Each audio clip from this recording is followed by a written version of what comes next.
Hello guys, welcome to our channel Rajeshwari vlogs. నా ఫేస్లో స్మైలే కనిపిస్తుంది, కానీ నా గుండెల్లో ఎంత బాధ ఉందో, నేను పొద్దుటాల నుంచి ఎంత టెన్షన్స్ పడుతున్నానో మీకు ఏం తెలుసు ఫ్రెండ్స్. నాకైతే చాలా బాధగా ఉంది. ఈరోజు ఇలా వీడియో తీసి అప్లోడ్ చేస్తానని కూడా నేను అనుకోలేదు, కానీ కొన్ని సిచ్యువేషన్స్ మనం ఎలా బ్రతకాలి, ఎవరితో ఎలా మాట్లాడాలి, ఎవరితో ఎలా ఉండాలి అని చెప్పేసి జీవితం అనేది మనకు ఒక గుణపాఠం నేర్పిస్తుంది. నా లైఫ్లో చాలా సిచ్యువేషన్స్ అయితే నేను ఫేస్ చేశాను, కానీ లైఫ్లో ఎప్పుడు మనం ముందడుగు వేయాలంటే మూవ్ ఆన్ అయిపోవాలి. వాళ్ళు ఏదో అంటున్నారు, వీళ్ళు ఏదో అంటున్నారు అని చెప్పేసి వాళ్ళ మాటలు మనం ఎందుకు పట్టించుకోవాలి అని అనుకొని ముందుకెళ్ళాలి. కానీ మనం వెనక్కి వచ్చేసేసి వాళ్ళు ఎట్లా అంటున్నారా, వాళ్ళు ఇట్లా అంటున్నారా, నెగిటివిటీగా అంటున్నారా, మనల్ని ఇలా అంటున్నారా అని చెప్పేసి వాళ్ళ గురించి మనం ఆలోచించాల్సినంత అవసరం ఏమీ లేదు.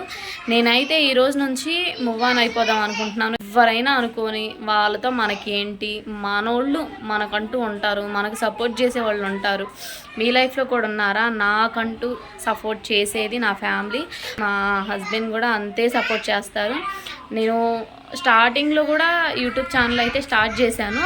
దానికి 7,000 మంది సబ్స్క్రైబర్స్ అయితే ఉన్నారు, కానీ నేను ఆ ఛానల్ని కూడా ఆఫ్ చేసేసాను. వాళ్ళ గురించి నీకెందుకు, ఆ నెగిటివిటీ కామెంట్స్ అనేవి కామనే కదా అని చెప్పేసి తీసుకోమాక అని చెప్పేసి అన్నాడు. కానీ మనం ఎలా ఉన్నా, ఇంట్లో ఎలా ఉన్నా కానీ వీధిలో వాళ్ళ పోర్లు ఉంటాయి చూడండి, అవి మాత్రం తట్టుకోలేము. అసలు మనం ఎన్ని ఫేస్ చేయాలో అన్నీ ఫేస్ చేసినా కానీ అక్కడ మనల్ని ఎలా నిరూపిస్తారంటే, నీ క్యారెక్టర్ బ్యాడ్, నువ్వు బ్యాడ్ అని చెప్పేసి అని అంటారు. మీ లైఫ్లో కూడా ఇలాంటి వాళ్ళు ఉన్నారా? నేనైతే ఒక 1 ఇయర్ నుంచి ఈ విషయాన్ని ఫేస్ చేస్తానే ఉన్నా. మారతారేమో, కొంచెమన్నా తెలుసుకుంటారేమో, శత్రువుని కూడా ప్రేమించే గుణం మనకు ఉండాలి అని చెప్పేసి అనుకున్నా. కానీ వాళ్ళ బుద్ధి, వాళ్ళ ప్రవర్తన రెండూ మారినప్పుడు మనం ఏం చేయలేం. మన లైఫ్లో వాళ్ళ గురించి ఆలోచించుకొని మనం వెనక్కి వెళ్ళిపోవడం కన్నా మూవ్ ఆన్ అయిపోవడమే బెటర్ కదా. నేను దాని మూలంగా ఆలోచించి మార్నింగ్ నుంచి తిండి తిప్పలు లేకుండా అలాగే ఆలోచిస్తున్నా. ఎంత ఫుల్ హెడ్ఏక్గా ఉన్నా కానీ అసలు ఏం తినలేదు ఫ్రెండ్స్. మార్నింగ్ నుంచి అయితే నేను అసలు ఏం తినలేదు ఫ్రెండ్స్. చాలా బాగా అయితే ఆకలేస్తుంది. మేము తినగా కొద్దిగా వెజిటేబుల్ బిర్యానీ అయితే మిగిలింది. అడుగు బడుగు అయినా కానీ మేము అడ్జస్ట్ అయిపోయి తింటాం, అందుకని చెప్పేసి నేనైతే వేడి చేస్తున్నా. ఉప్పు, కారం, నూనె, అల్లం వెల్లుల్లి పేస్ట్ అన్నీ, పచ్చిమిర్చి, కరివేపాకు, ఆనియన్స్ అన్నీ వేసి అయితే నేను పొయ్యి మీద పెట్టేసి ఏదో గ్రేవీ కర్రీ లాగా చేశాను అనమాట. నాకైతే ఫుల్గా ఆకలేస్తుంది. నేను అన్నం తిందాం అనుకునే టయానికైతే కరెంటు పోయింది ఫ్రెండ్స్. నేనైతే మీకు చూపిద్దామని చెప్పి చిన్నగా ఇలా డెకరేషన్ అయితే చేశాను.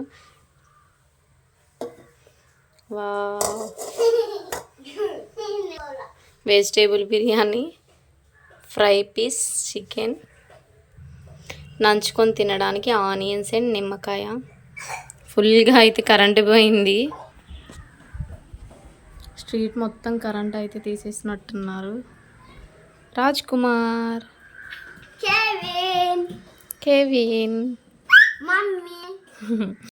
నేను ఫేస్ ఇలా తిప్పుకొని వీడియో తీస్తున్నానో లేదో కరెంట్ వచ్చింది ఫ్రెండ్స్. ఫుల్గా అయితే లాగిచ్చేసేద్దాం. అయితే మా పిల్లలు చూడండి ఆనియన్స్ తింటున్నారంట ఫ్రెండ్స్.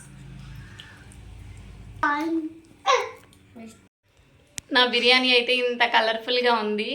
ఎన్ని టెన్షన్స్ ఉన్నా ఈ బిర్యానీ స్మెల్కే నేను పడిపోయా ఫ్రెండ్స్. హెడ్ఏక్స్ అన్నీ తగ్గిపోయాయి. ఇప్పుడైతే ఫుల్గా ఫుడ్ అయితే ఎంజాయ్ చేసేయాలి. ముందైతే పిల్లలకు పెట్టేసిన తర్వాత నేనైతే తింటాను. హాయ్ గలగాస్, నేను పోలీస్ స్టేషన్ కలిసిన. ఎందుకు? గొడవక? ఎవరి మీద గొడవక? ఎలా ఉంది? సూపర్. రాజ్ కుమార్, ఇక్కడ రాజ్ కుమార్ అంతటికి రాజ్ కుమారే వీడియో ఆన్ చేసుకొని మరి సూపర్ అని చెప్తాడంట ఫ్రెండ్స్. ఏమని చెబుతానా? చూపడని చెప్తావా? సరే. వాచ్ వచ్చింది చూడండి ఫ్రెండ్స్.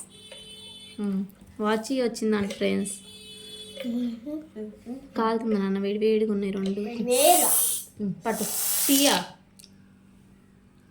మా పిల్లలకి చికెన్ ఉంటే చాలు ఫ్రెండ్స్. ఎలా ఉంది? చికెన్ లేకపోతే బతం మేము. చికెన్ లేకపోతే మా అబ్బాయి అయితే బతకడంట ఫ్రెండ్స్. అట్లాంటి మాటలు మాట్లాడకూడదు, తప్పు. కొంచెం పొద్దున్న పెట్టు మ్మ్. కొత్త ఇయ్యాల ఇప్పుడైతే టేస్టింగ్ టైం.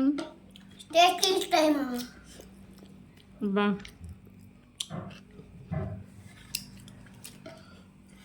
ఎంత మరి నిజం చెప్తున్నా ఫ్రెండ్స్, సూపర్ ఉంది.